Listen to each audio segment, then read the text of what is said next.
വൃദ്ധനായ ഒരു തെരുവ് കച്ചവടക്കാരൻ മുട്ട വിൽക്കുകയാണ്. മുട്ടയില്ലേ, മുട്ട. ഒരു സ്ത്രീ അയാളുടെ കച്ചവട വണ്ടിക്ക് അടുത്തേക്ക് വന്ന് ചോദിച്ചു, മുട്ടയ്ക്ക് എത്രയാണ് വില?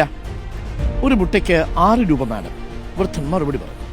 സ്ത്രീ പറഞ്ഞു, ഞാൻ 10 മുട്ട 50 രൂപയ്ക്ക് എടുക്കാം, പറ്റുമോ? ശരി മാഡം, വൃദ്ധൻ പറഞ്ഞു. മുട്ട പൊതിയുന്നതിനിടെ അയാൾ ചില കാര്യങ്ങൾ വിശദീകരിച്ചു.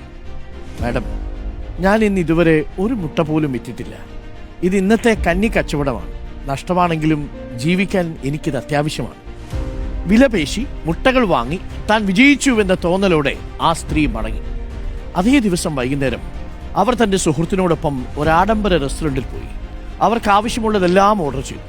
വളരെ കുറച്ചു മാത്രം കഴിച്ചു. ബാക്കി അവിടെ ഉപേക്ഷിച്ചു. ബില്ല് വന്നത് 2700 രൂപ.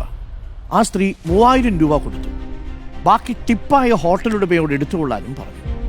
ഈ കഥ നമ്മുടെ തന്നെ കഥയായി തോന്നുന്നുണ്ടോ ചിലപ്പോഴൊക്കെ? ഒരു നേരത്തെ അന്നത്തിനായി കച്ചവടം ചെയ്യുന്നവരോട് വില പേശരുത്.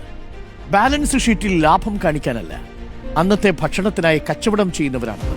അവർ ഭിക്ഷ എടുക്കുകയല്ല, അഭിമാനത്തോടെ ഒരു ജോലി ചെയ്യുകയാണ്.